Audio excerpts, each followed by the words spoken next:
Hello, everyone. I hope all of you are staying safe and healthy.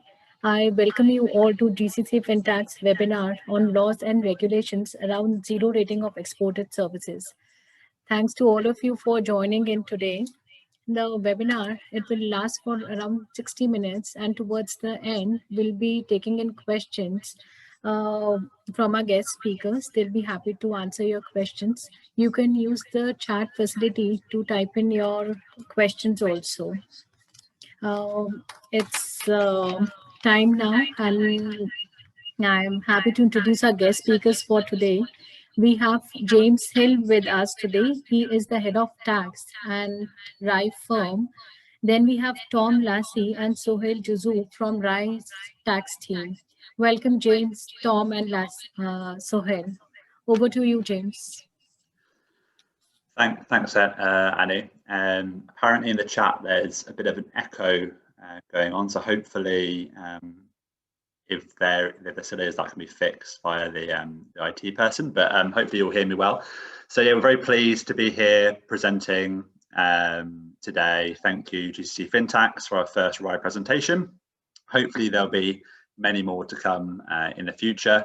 If we just move to the agenda, Tom, I'll just run through quickly what we're going to cover on today's webinar.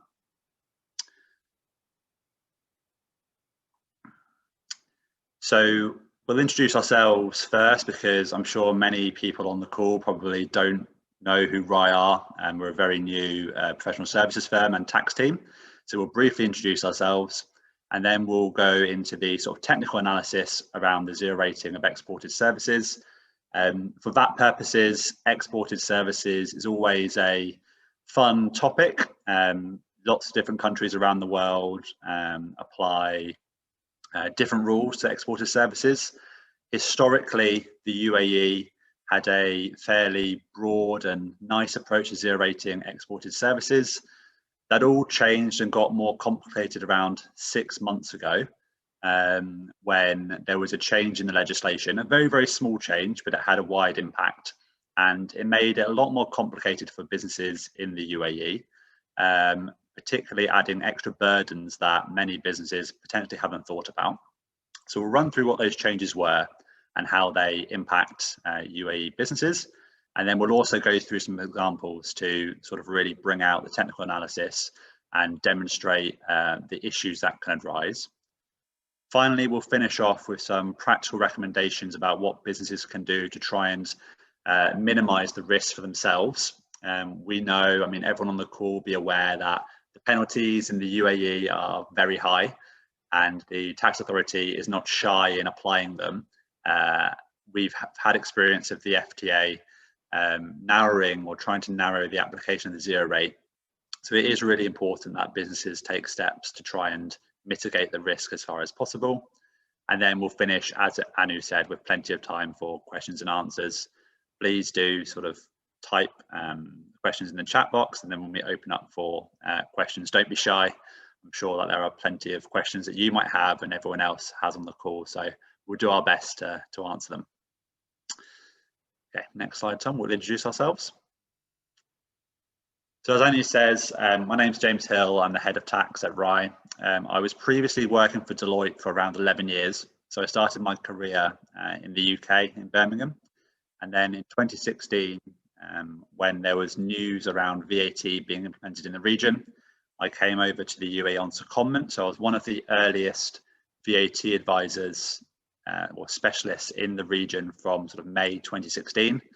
I worked on a variety of different clients, including some government, majority private sector, across the UAE, Saudi, Bahrain, Qatar, back in the day as well, and Oman.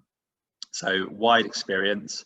After my initial 2 years of secondment, decided that I loved the UAE so much that I was going to stay on a permanent basis, and became a director in the Deloitte team in the Middle East. I was the leader for energy, resources and industrial sector, covering the GCC region, and also had lots of experience in lots of different industries as well. And then in October last year, so October 2020, I joined RAI as the head of tax, leading the new tax service line to help build up the business. So Tom, do you want to briefly introduce yourself?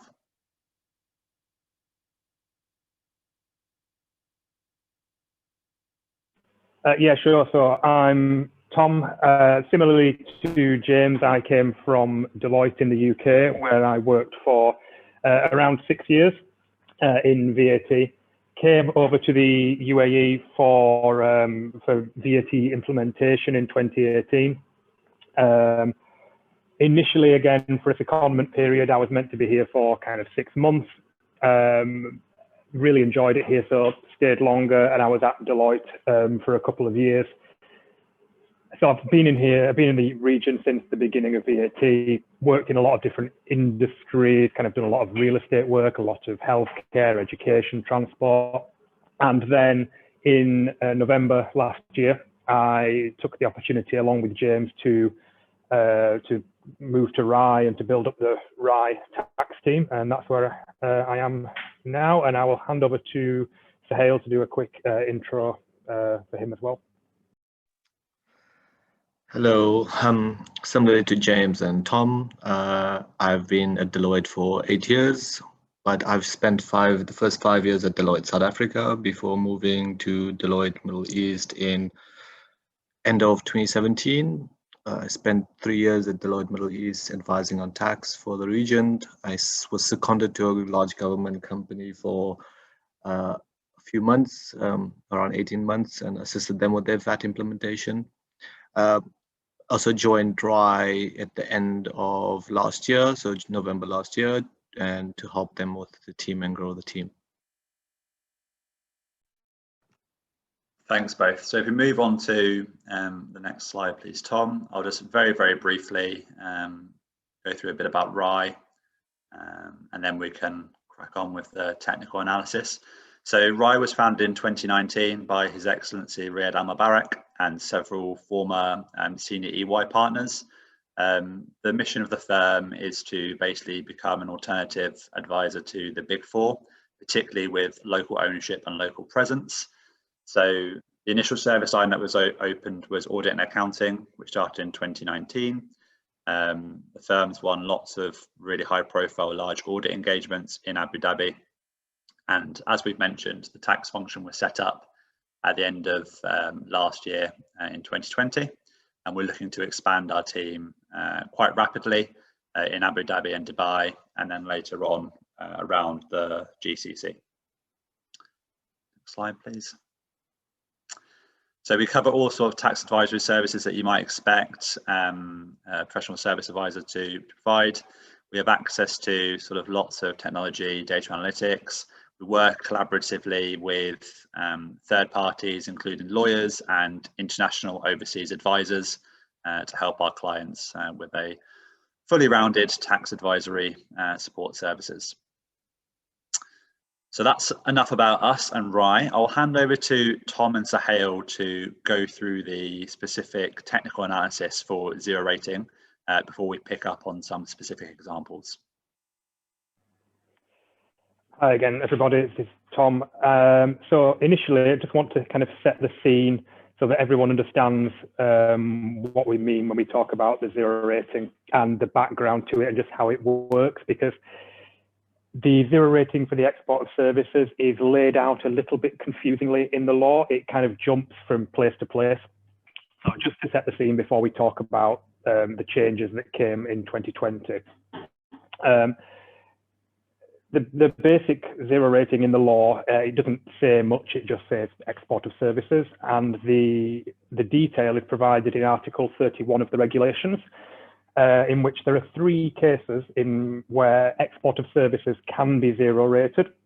The second and third one on this slide we're not as interested in for our purposes today, but I've just put them there for completeness. The first one is the one that we're interested in, which is where a UAE business provides services to a person without a place of residence in the UAE and who is outside the UAE when the services are performed. There are 2 kind of sub-conditions to that, which are that it doesn't relate to real estate or doesn't relate to goods that are actually in the UAE at the time.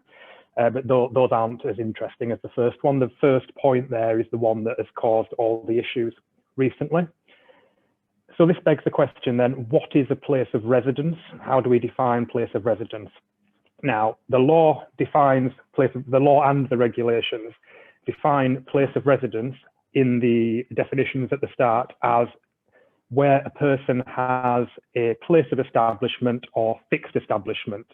So obviously the next question is, what is a place of establishment or fixed establishment? Now, it's really important to note that this is not the same as permanent establishment for corporate tax purposes. They have similarities, but they are different concepts entirely, and it's possible to have one and not have the other. So again, we go to the definitions in the law to define place of establishment, which is defined there as the place where the business is established and significant management decisions or central management functions take place. So this is normally the head office of a company or where the directors usually sit. Fixed establishment is defined in the same place as any fixed place of business with sufficient human and technology resources to supply and acquire goods and services, including the branches of that company. So the issue with these is these are quite wide definitions, and they're also quite vague. So management functions and central management is quite a vague term for place of establishment. And then for fixed establishment, acquiring goods and services is very, very easy. You don't need much substance to acquire. So what this ends up doing is meaning that you have potentially a lot of fixed establishments. And the UAE law is quite wide on this, so it's quite easy to create fixed establishments in the UAE, either through branches or through other kind of activities. And this kind of feeds into the issues that we're going to talk about. So if we go back to what the law said, a place of residence is where you have a place of establishment or fixed establishment. So for the purposes of the zero rating, how do we know which establishment to look at?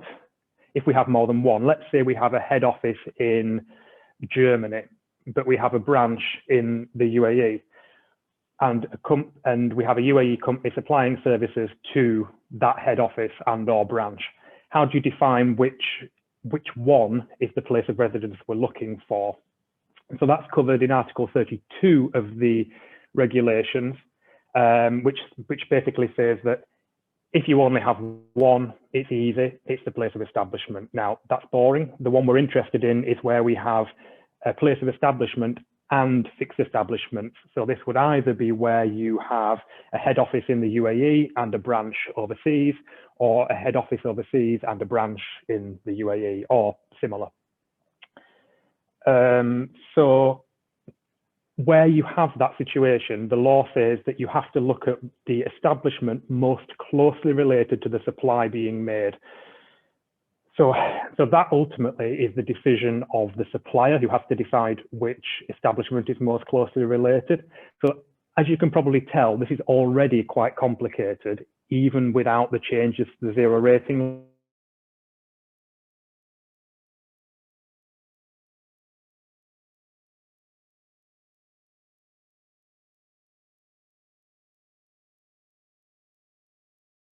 At all, and they've got no branches, no one here, fine, very obviously zero rated because they've only got a place of establishment abroad. If they have branches and other activities here, then we have to go into the much more detail on where the most closely related branch or fixed establishment is. And then on top of that, once we've established that, we need to go back to the first condition, which I will just flip back to, which is if we assume that the place of residence is outside the UAE and we've established that, the person then also has to be outside the UAE at the time the services are provided. So there's quite a lot of conditions to meet. And this last condition, even without the complexity of the new change in the law, and the bit about being outside the UAE when the services are performed is the bit that was amended by the law and which caused us even more difficulty in working on this. So what I'll do is I'll hand over to Suhail now to talk about the actual change in the law and how this impacted. Thanks, Tom. So now that we have gone through the overview of zero rating, we'll go through the change on the law in Article 31, and the impact. So in 2020, the FTA released a cabinet decision to amend the executive regulations. Most of the changes seem to be correcting grammatical errors and slight changes of words. In Article 31, subclause 2, the word or was changed to an and. While these seem like small changes, in the legal world, there is a big impact on these words, and we'll go through it now. So the previous draft of Article 31 was drafted as the export of services shall be zero rated in the following cases. If the following conditions are met, the services are supplied to a recipient of services who does not have a place of residence in the implementing states or who is outside the state at the time the service is performed. So as Tom mentioned, that was the law. And then subclause 2 was giving a bit more explanation to what outside the state means. So for the purposes of paragraph A of clause 1 of this article, a person shall be considered as outside the state if they only had a short-term presence in the state for less than a month, or the presence in the state was not effectively connected to the supply. So that was the original wording of Article 31, and what that meant is if someone comes to the UAE for services and they were less in the UAE for less than 30 days, they wouldn't be considered being in the UAE. Or if they were in the UAE like a branch but not effectively connected to the supply, they wouldn't be considered inside the UAE. So if the supply was provided directly to the head office, you could ignore the fact that the branch was in the state. And then the change made in 2020, I think September, it was changed to, for the purposes of paragraph A, clause 1, a person shall be considered as being outside the state if only they have a short-term presence in the state for less than a month, so in the UAE for less than a month, and the only presence they had in the state is not effectively connected to the supply. So the word or changed to and, which actually made a large impact to the clauses, whereby or would be if you are less than 30 days, it's fine. But now because there's an and, you need to be less than 30 days and not have be effectively connected to the supply. So as you can see, that small change from or to and actually made a big impact. Let's go through the impact. Tom, the next slide, please. Okay, so in the immediate reading of the law, it appeared to be a very significant restriction to the zero rating by just changing the and function, and it increased uncertainty to what activities would actually result in the standard rating now. So there was a few key examples that would affect the law.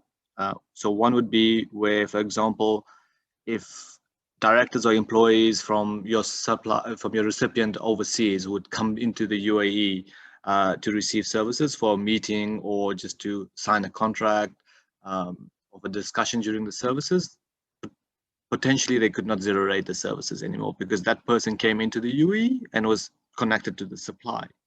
In the past, they could come for less than 30 days and it was fine. You didn't have to worry about anything else. So that was one of the key changes. And the other one was, as Tom mentioned, is having UAE branches here of non-resident business. So many offshore businesses have branches in the UAE, and whereby these branches are just marketing sort of entities or hold employees, but they're not the one who are actually receiving the supply. Just having the branch here in the UAE would potentially affect the zero rating for these services. In general, this made a big commercial impact for UAE businesses who were supplying services offshore. So one would be these businesses now had to closely monitor the customs activities. So as a person who is in the finance team and issuing these invoices, generally you'd only see that it's a non-resident business and you'd choose to zero rate. But now it was important to discuss with the commercial team to see if the customer actually came to the UAE and were they in the UAE at the time of the services were performed, and that's something that didn't need to happen in the past. And Then also further to that, I mean, there was a potential VAT leakage in the system, meaning where businesses, non-resident businesses, were now charged VAT just because they came into the UAE for a short period of time. And if they were not registered through a branch or have access to the foreign business refund scheme, they would be charged this VAT, which they could not recover. So there was a bit of a leakage in the, there would be a leakage in the supply for that. So those are the initial impacts for the change. And then the FDA quickly released a clarification to try and clarify the issue. The next slide, please, Tom. So later that month, after the release of the law, a lot of consultants and businesses issuing writing statements and trying to understand the changes and why the change was made, the FDA quickly released a clarification trying to clarify most of the changes. So the first change for the FDA was related to branches being in the UAE and what is considered as closely related, and which branch, if the branch of the main business was receiving the supply, and whether or not that impacts the zero rating.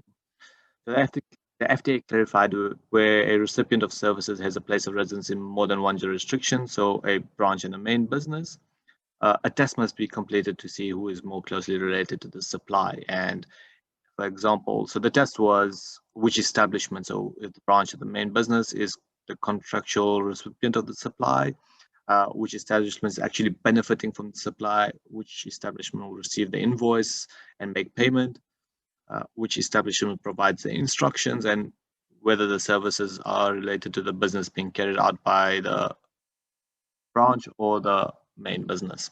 So these are the questions that the FDA provides as a test to see for suppliers to see which business they actually, if it's the main business or the branch that they're actually supplying the services to.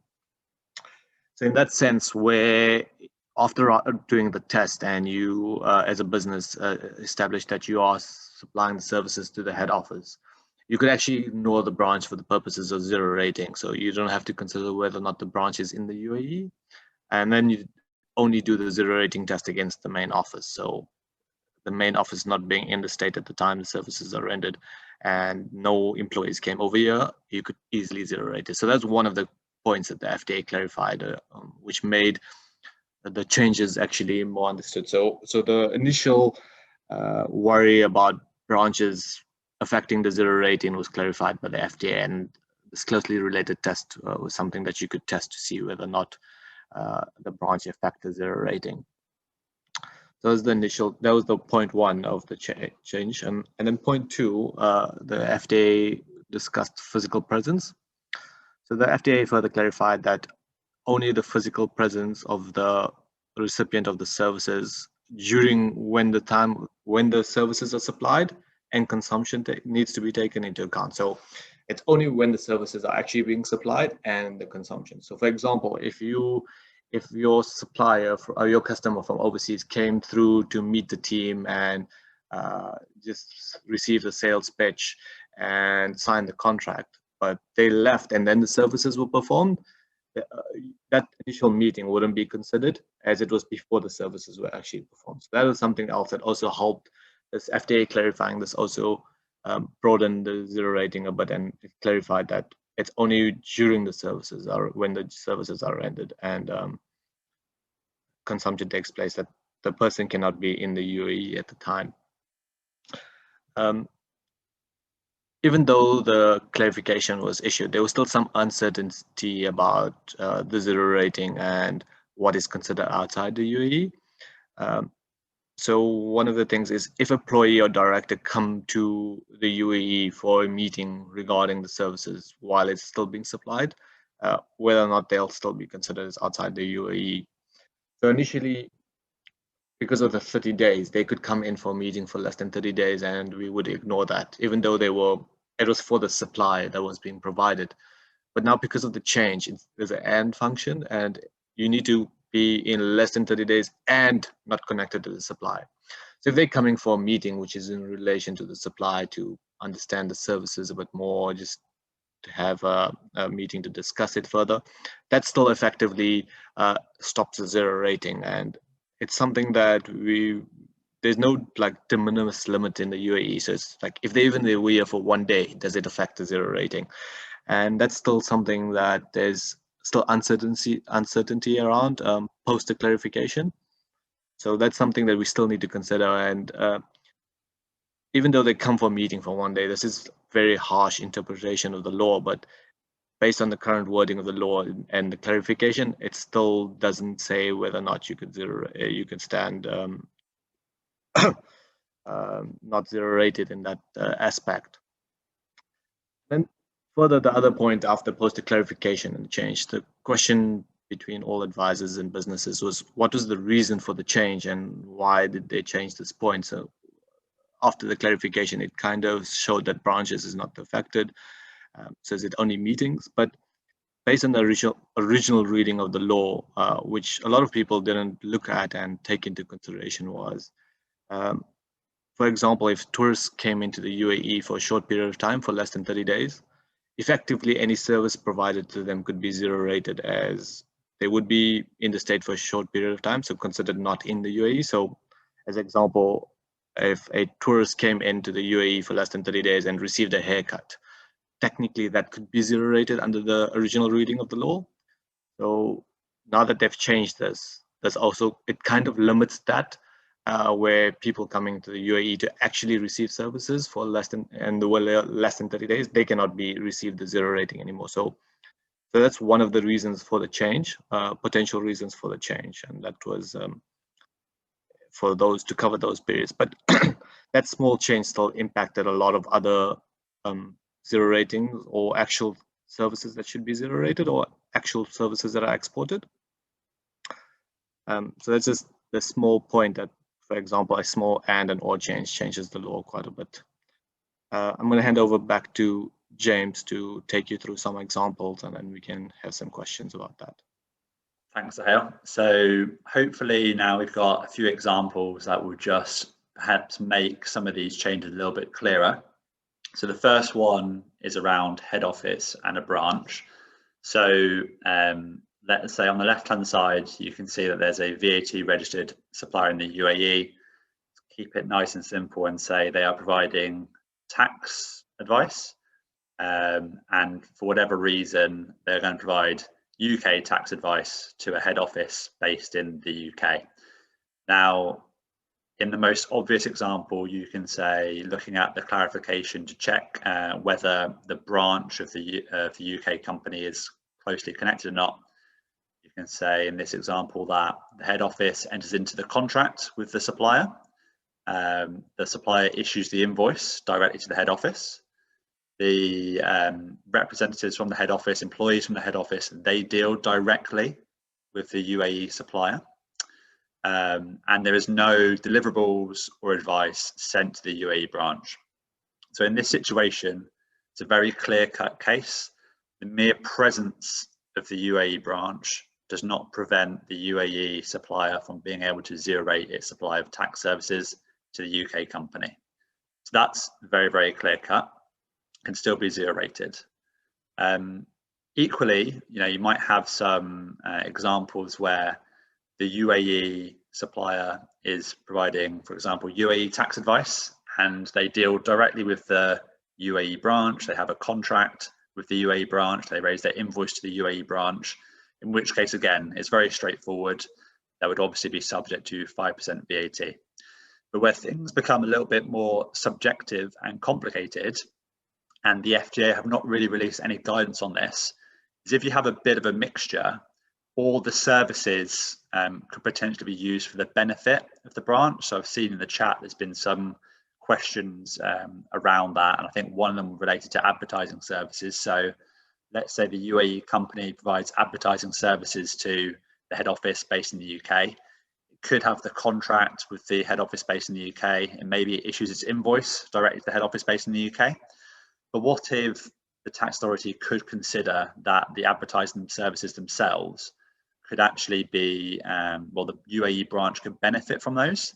So maybe the ads could be used or intended for a UAE audience, whether they're sort of promoted on UAE television or radio, It could be about UAE specific products or services. And this is where there's no definitive answer, unfortunately. So we have to take a subjective approach to that.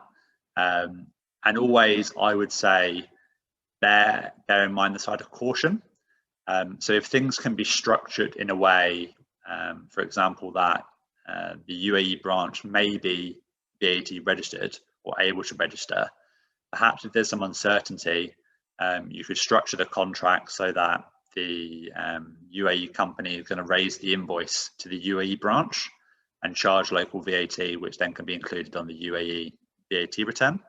As the head office and the branch are the same legal entity, it shouldn't really matter if the contract is with the head office, the same single person for VAT purposes. So as long as the invoice is a valid tax invoice and meets all the necessary requirements, then there should be no reason why the UAE branch wouldn't be able to include on its VAT return and recover the VAT.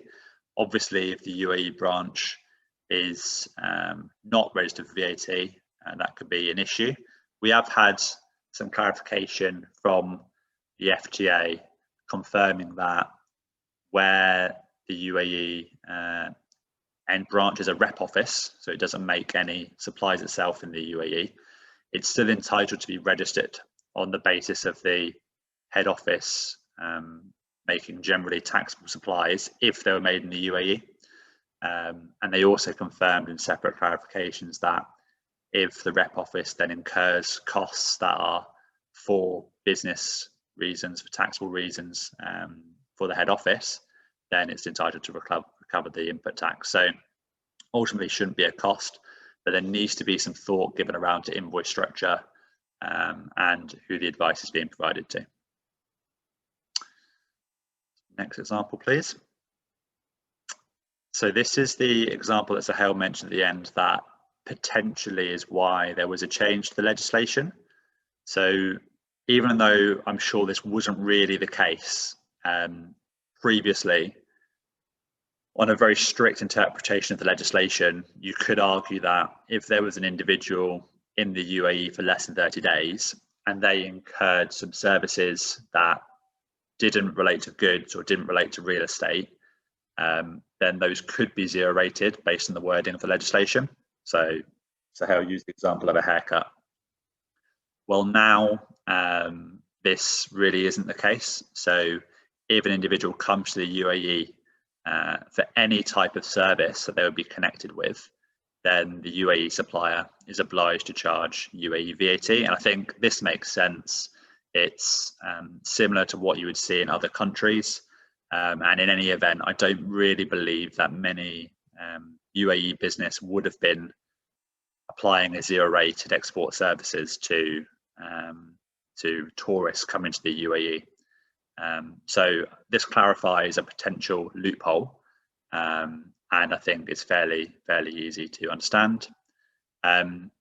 If the individual was in the UAE for a holiday, for example, and separately on a different occasion, they had incurred some services from a UAE company, then it doesn't necessarily mean that because they've gone on holiday at a different time, that the service would not be eligible for the zero rating.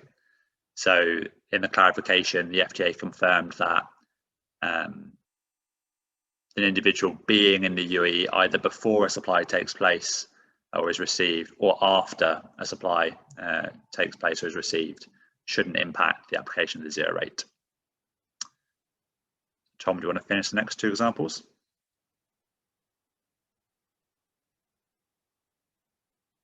I certainly do. So this one is a little bit more interesting and is potentially a problem caused by the change in the law. So in this scenario, we have, again, a UAE company providing services, let's say tax advice, because who doesn't love tax advice, provided to a company in South Korea. A company in South Korea doesn't have a branch over here, doesn't really have any activities in the UAE, but as part of the tax advice, the directors, the tax director, the finance director, for example, visit the UAE for a meeting regarding the service. So they come, they have a meeting with the advisor, and then they go back to South Korea. So before the change in the law, this would quite obviously have been zero rated. The supply is being provided to an external company. There's nothing happening over here. It's like the example that James gave at the start of where there's a branch over here, but nothing's related to the branch. However, following the change in the law, because the change from the word or to the word and means that if a person from the business comes to the UAE for a meeting or for any reason to do with the service that's being provided, even if it's less than 30 days, then there is a risk that that would cause the supply to be standard rated just because there was a presence of that business in the UAE temporarily. As Suhail referred to earlier, there's a kind of oversight in the law that there isn't a de minimis limit to this. So a few examples of how this could be a problem are if it was a continuous supply that went on for a year, so a kind of an audit contract or a tax advice contract that went on throughout the year, and the directors came for an annual management meeting on one day. Or if the directors came or an employee came to the UAE just to sign the contract on one day, or just to do one visit to the office while they were in the country. Now, if you look at the strict wording of the law now, that the wording has changed to and, there is an argument that that would make the supply standard rated, whereas if the employees and director never came, it would be zero rated. These are clearly quite extreme cases, but there is a spectrum, and there's lots of kind of edge cases where people come for semi-related reasons. So what's happened with the change in the law is situations like this have become a lot more complicated and require more kind of monitoring and more work, frankly, from the supplier, which I think Suhail will cover shortly at the end. Another example, this one's a lot easier. This is if exactly the same scenario, except in this case, the company's in South Africa, which doesn't matter, but let's use a variety. Exactly the same tax advice would be zero rated prior to the change in the law, but the directors or the employees come to the UAE for a golfing holiday, for example. That would not affect the zero rating because the reason they're coming to the UAE isn't connected to the supply, it's entirely separate. Again, though, one of the problems with this changing only one word in the law, it might only be one word, but it can have a huge impact. So in this case, it's actually unclear when you read the law whether if that person came for a holiday that was longer than a month, that, if you read the law strictly, could cause the supply to be standard rated, which almost certainly isn't the intention of the law where they're coming for a holiday or something. But it's just a really good example of why the law is now considerably more complicated and more difficult for businesses than it was prior to the change. There's a lot of things you have to kind of think about and manage to do with your customers' branches or where the staff are located or who's coming to this country. It's a lot more complicated now than it used to be because of things like this. So those are just a few examples. There are obviously more, and there's lots of situations in individual businesses, which I presume are what our questions in the chat are about. But I'll just hand over to Suhail now to give a few kind of practical tips or issues that businesses will now be facing with because of the change in the law and the guidance.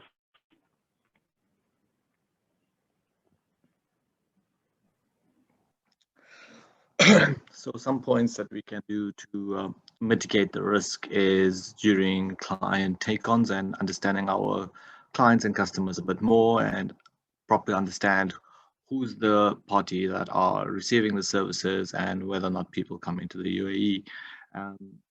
Some of the points would be is ensuring whether our customers, if we are related, if we're making the supply to the branch or the or the head office. So this is something that you can look at into your current existing contracts, understand if the branch signed the contract or if it was the head office. So do the most closely related tests. So that would be point one, to understand when you have customers with place of residence in more than one state.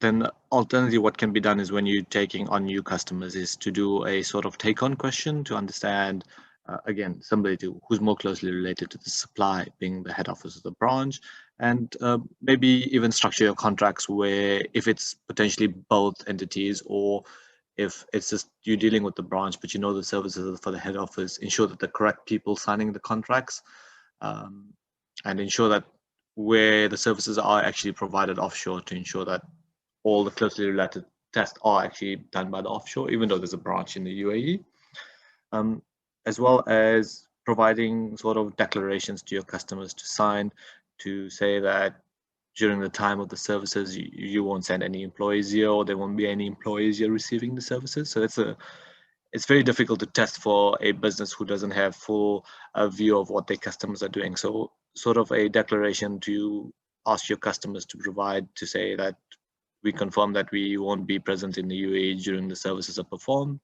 And this is the sort of declarations that you can provide to your customers to ensure that they aren't in the UAE when the services are performed. And then lastly would just be sort of a commercial checklist before issuing the invoices. And that will be just to understand, will the project involve customers or direct staff visiting the UAE again? Does the project involve UAE branches or other operations in the customers? And is the customer aware that there is sort of a UAE VAT risk if the employees are visiting UAE? So that's before issuing your invoice or before issuing your commercial invoices, just to understand this and ensure that your customers understand it as well. So potentially if they want to send people here to receive the services, they must understand that there will be a VAT cost to them if they cannot recover this cost. So these are the sort of mitigation points that we can take when zero rating. So it is important, and these are things that the FDA will look at, and having this evidence will at least show the FDA that you have looked into it and you have considered all the implications, and you do have the relevant proof to zero rate the services. Thanks, Sahil. So I think that wraps up our sort of technical presentation. We are just about on time, which is very good. So Anu, how do you want to handle the Q&A? Yeah, well, thanks, team, for for these wonderful presentations. Yes, and we'll be taking in the questions now. So we have received few questions in the chat box. The first one is by Vishal Thakur. This question is, what's the impact of shooting of films and ad in the UAE for customers based outside UAE? Yeah, so I think that one comes down to sort of determining the facts a bit closer. So if the shooting services, the ad, doesn't relate to anything happening in the UAE other than it's sort of filmed here, there's no local branch or individuals from the customer in the UAE at the time, then there's a good chance it can be zero rated. But I mean, just in realistically, is that actually going to happen? If the shooting services are being filmed in the UAE, is it likely that no one from the client will be there, or maybe the client doesn't have a branch? So in a real life situation, you have to look very closely to see whether there is a local branch or local presence at the time of those services being provided, in which case it could be very difficult to apply the zero rate, given the new rules and the guidelines issued by the FDA. Okay.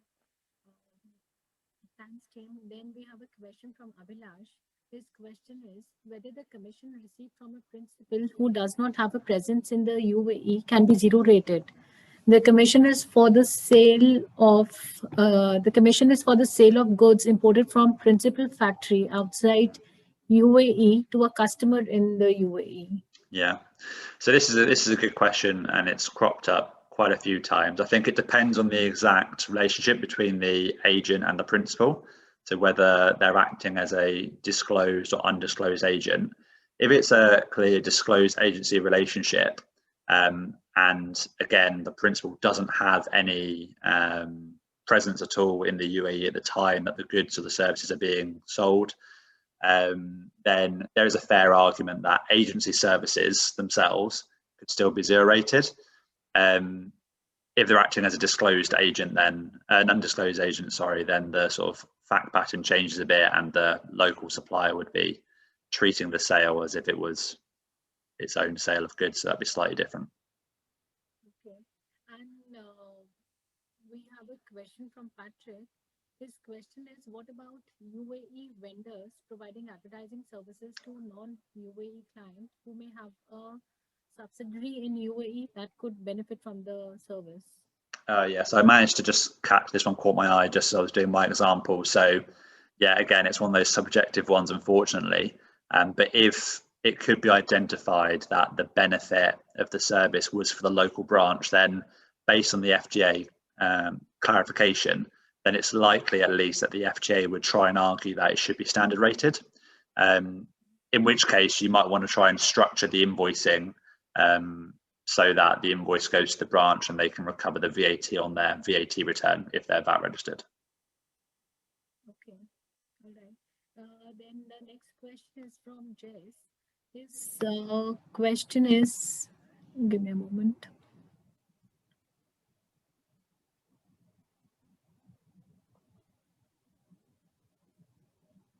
Branch, sorry, I think I lost the question. Give me just a second, please. No problem.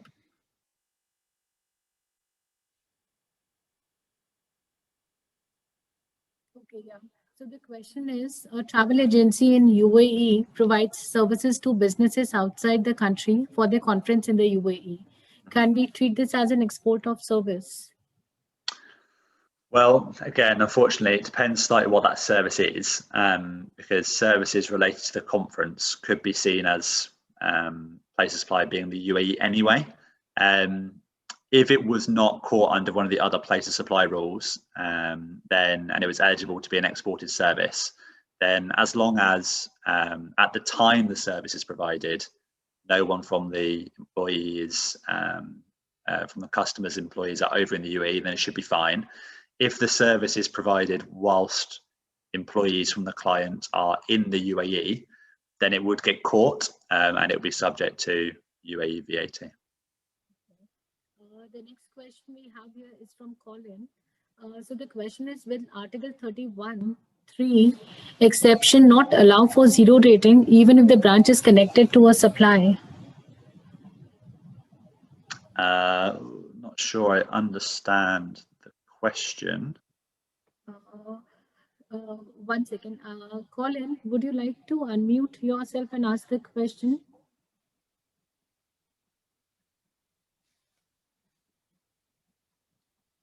All right, so let's wait for Colin to come back. In the meantime, I'll go over to the next question. The next question is by Murtaza. How should the term movable personal assets stated under Article 31 of the executive regulations be? It's an incomplete question, so we'll move on to the next question now. I think it was around, should they be interpreted as goods, which I think the FGA, they might not have publicly clarified, but we've had lots of clarification from the FGA that movable personal assets is a bit of a weird phraseology, but they do mean any goods. Okay. The next question we have is, just one second. Okay, so we have a question here, whether marketing expenses incurred in the UAE and cross-charged to parties based outside UAE will be treated as zero-rated export of services. Can we say that benefit and consumption of such marketing activities outside UAE and consequently zero-rated? Yeah, so this concept of what is the benefit of marketing services has been a huge issue in Saudi Arabia and Bahrain, but less of an issue in the UAE. So again, as long as there is not a local establishment through a branch or employees of the overseas company in the UAE, then just standard marketing services should really still qualify for zero rating. We have a question from Deepak here. Branch of a foreign company in UAE is providing services to the group companies outside the UAE. Is the service zero rated or taxable? So if it's providing to other group companies and they're just, again, normal standard services, not related to goods, not related to real estate, then they should be eligible for zero rating. Obviously, supply of services from the branch up to its head office would be outside the scope. And the standard caveats apply based on this like webinar. If the group company has some form of branch or employees in the UAE, then we need to consider whether they are closely connected to the supply. Okay, so here the follow-up question is, what will be the position if we are providing services outside UAE but to other implementing states? So at the moment, the other implementing states are treated as non-GCC according to the UAE legislation.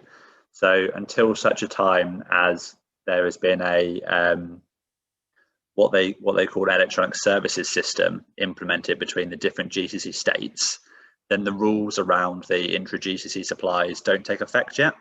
So any country outside the UAE is just considered non-GCC for now.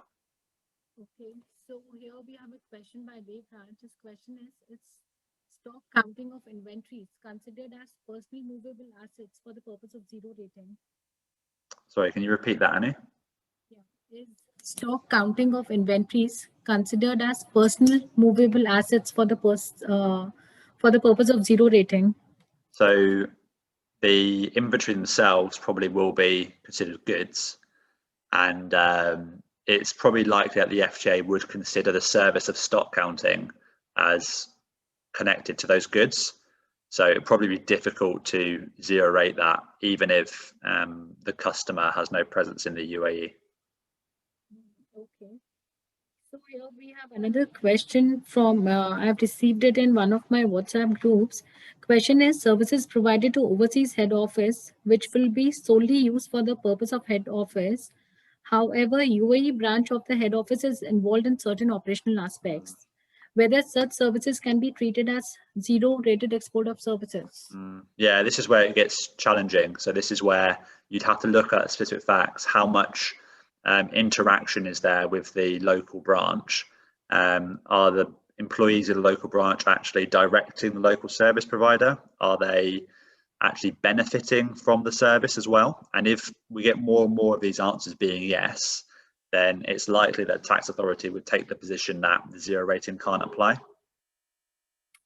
Okay, so James, we have received more questions, but we are short of time. Yeah, so good, there's lots of questions. Yeah, there are lots of questions. We are short of time, but this session was very insightful.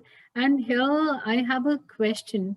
Like, have you got any private clarification from FTA for any of your clients where any potentially, litigative position was clarified in your client's favor? Yeah, so we have, in terms of like obtaining clarifications, so from the FTA policy team, rather than sort of the audit team, we have had like numerous what we'd consider successful opinions rulings from the FTA. I think the key thing is just making sure that the way that those clarification requests are worded and the amount of background detail you provide is just so important, because they don't typically come back and ask questions. So if they interpret something in a slightly incorrect way, then you probably won't get the answer that you want. And that just causes frustration, obviously, because you have to go back and you can't apply the VAT treatment that you thought was correct. So we have had lots of successful positions taken in the past, yeah. And out of curiosity, just one more question. Since you are from UK, so how does UK tax authority, treats export of services? And do you think UAE can borrow some principles from UK for this? Well, so this is very interesting, obviously, because UK just had Brexit. So the answer would have been different a couple of years ago. So there was obviously the UK was part of the EU VAT system. So supplies of services between the UK and other EU members weren't treated as exports for VAT purposes. So it's a bit like what's going to happen hopefully in the future with the GCC. Supplies from, for example, the UAE to Saudi supplies of services will no longer be export services, but they'll be reverse chargeable place of supply in Saudi Arabia. So we had a distinction in the UK between supplies to the EU and then supplies to non-EU countries. To be honest, the rules are fairly similar, and they weren't that controversial really. There was obviously lots of restrictions around if they relate to goods, relate to real estate, and the electronically supplied services, for example, that could be used and enjoyed in different countries or the UK. So we have the same sort of questions and issues. And then because we're part of the EU, there was other reporting requirements, intra-EU reporting requirements, and requirements to get VAT numbers from your customers if you wanted to not charge UK VAT. So yeah, there was still lots of confusion and lots of complexities. Okay. So that was all for today's session on export of services by Right Team.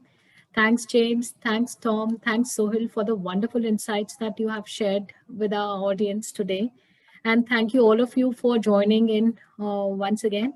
And we look forward to your continued support in making GCC FinTax successful. Thank you, all of you. Thanks a lot, Anu. Thank you. And thanks to the attendees as well.